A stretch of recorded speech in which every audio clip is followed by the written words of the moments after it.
My name is Alex Gonzalez, and I am the singer of Matt Black, and we're in Matt Black. I'm Biddy Cobra, and I play instruments, guitar, synthesizer, sampler, stuff like that, electronic stuff. And we're from San Diego. Ninja Vanish. Yeah. So who are you? I'm Daniel, bass player. What else do I play? Keyboard, Drums. drums. I play with his emotions. Plays the skin flute too. Oh my God.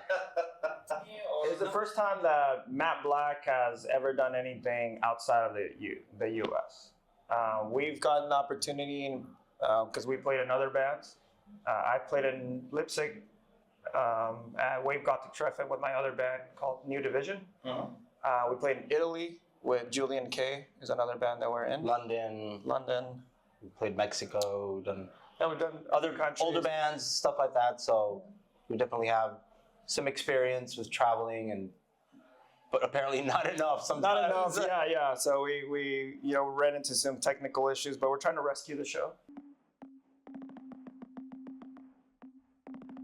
Well, we were born during coronavirus, right? So during the lockdown, it gave us an opportunity to. You were going to go on tour with Julian K, and that canceled. I remember bands were just canceled. And I remember I canceled twice. canceled twice. He was going to go on tour with Jonathan Davis. Was it Jonathan Davis? No, I had already Birthday Massacre. The Birthday Massacre. And during the lockdown, we had already been talking about creating something new. And I decided to leave the last band that we were in. And during the lockdown, it gave me an opportunity to learn a few new tasks and new roles. And I went to school. I put myself through a marketing school.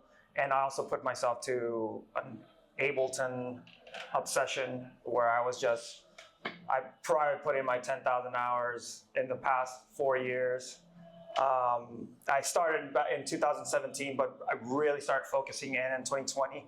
I think in 2020, we finished the entire album, the first album that we made. From start to finish, we finished it, released an album, got it printed, and released it. By the time we were allowed to play in San Diego, we sold out our first show. And we're very grateful for that because shortly after, every time that we've performed pretty much anywhere, we've had a good reception and people have been coming to our shows, and we're just very lucky that we're a small band, and the fact that it's seeping through the airwaves and getting to the hands of people in other countries and fans across the U.S., it just means a lot. We met someone that had a tattoo, a Matt Black tattoo. Yeah. That shit's fucking scary. That's Incredible. Scary.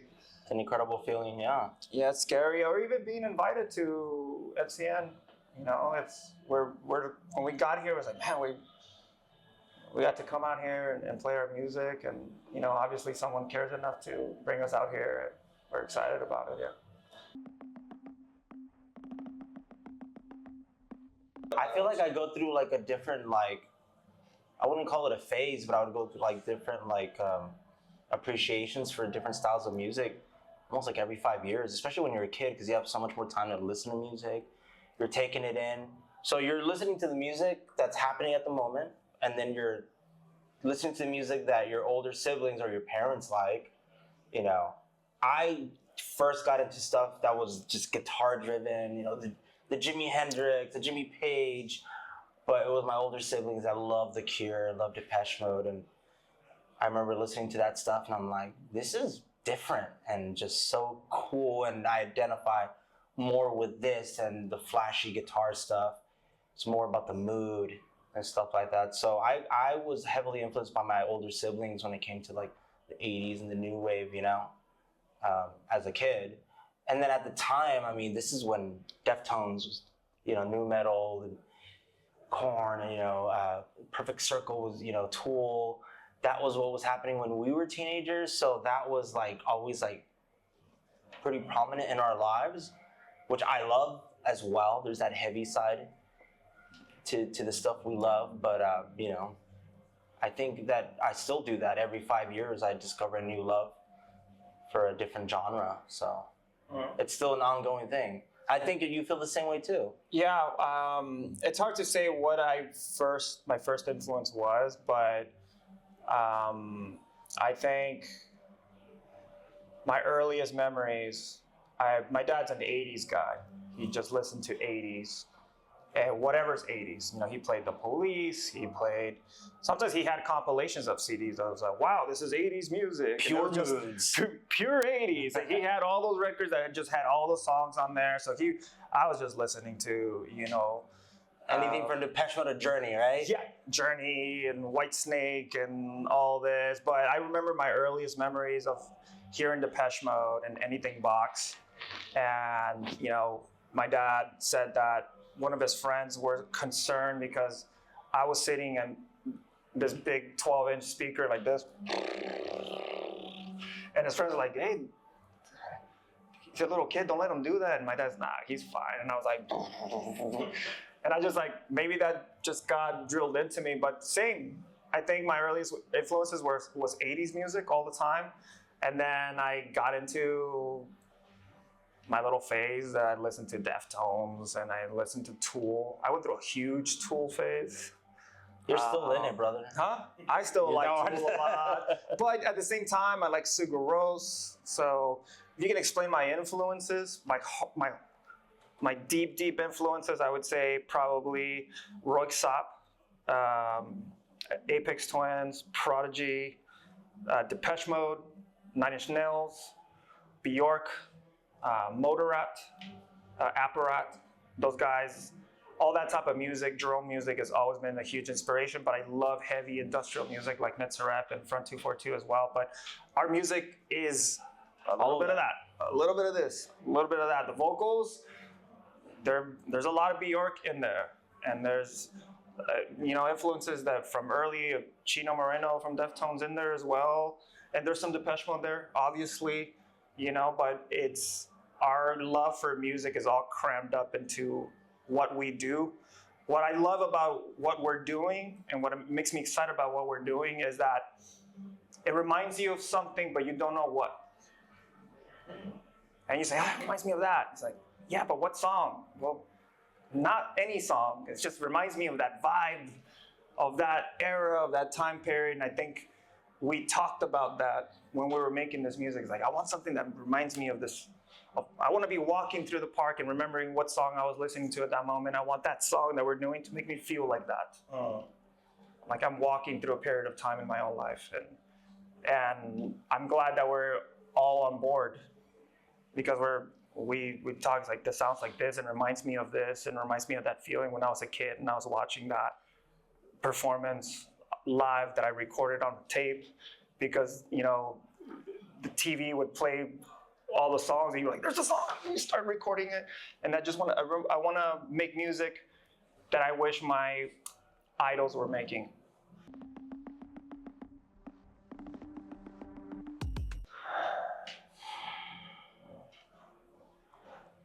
I don't know. It's like saying what's the favorite food you've ever ate. I've had several. I saw Sigur Rós with the LA Symphony, and to me that was probably one of the best times, best performances I've seen. It was just emotional for me. But I think Nine Inch Nails has had one of the best shows I've ever seen. It's the band that always pushes the envelope with their sound, with their style, with their lights, with their presentation. Every 2-3 years, the visual aspect. every 2-3 years, he like redoes the way that they perform live with a couple different new members, or the whole theatric of it. With they had a curtain, or there was a time where there was like a drum machine on the curtain, and the guy would go up and activate the beats, and just something, just always making it, pushing the envelope for everyone else. Yeah. There's a lot of heartbreak, a lot of emotions going on, but it's highs and lows.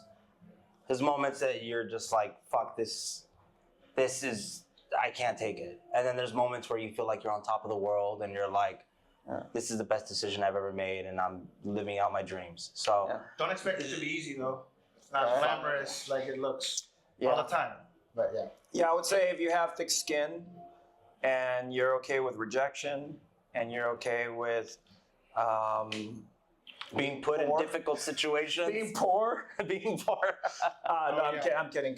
My advice would be, first off, just really work on your craft, care about what you're doing, love it, spend time with it, make music, create it. And we live now in a day and age where you can create your own music, you can record yourself, you can learn how to use a camera, you can learn how to market yourself, and you can become an entire machine. But really what it comes down to is really being true to what you make and stop thinking about what makes you relevant, because it's a tricky world once you start working with those parameters. Stick to what you believe is your true identity and your DNA, and make what you want to make. Honestly, I think things change once we started making what we wanted to make. It's just the truth. Absolutely. Yeah. I mean, make it with your heart, you know? Yeah. That's number one. Yeah. Music discovery, blessing. Yeah, it's a blessing as far as music discovery. I think, I don't think it's a curse. I don't think it's either of them. I think it serves its purpose for what it is. If you're after statistics, you're not going to get the result. If the result is getting people to a show, then that's what you should focus on. You should not focus on getting your streams up, because I know a lot of people with a lot of streams can't get one person to their fucking show. So I think it serves a great purpose, but it's not everything. So I like it. I think it's good, but it certainly hasn't helped. You can't ignore it, though. Can't ignore it. It's a part of the industry now, so you got to play the game and you got to work on your Spotify numbers. But I wouldn't let it make or break you. Yeah, You know? you're not gonna make money there. It's just it serves its purpose, and that's it. I think it's great. It works for certain bands. Sometimes a lot of people get discovered from there, but don't expect it to sell tickets and solve all the problems, because that's not. I guess the misconception is like it's supposed to replace like music sales, and that's not it. Yeah. No. I think at the end of the day, it's quality content, quality music, and paying attention on what matters. And for us, what has mattered has been the integrity of our music, putting great content, whether it's visually, aesthetically, and our performances. And that has brought people to our concerts. And when they buy a record, they look at the record and it's well made. There was a group of people that took to make that, a photographer that took their place to take the picture of that and make it, dripping paint on a skull. And there's a collaboration of a lot of things. You know, I think it's just, we started paying attention to the show, to the quality of everything, and that's all we did.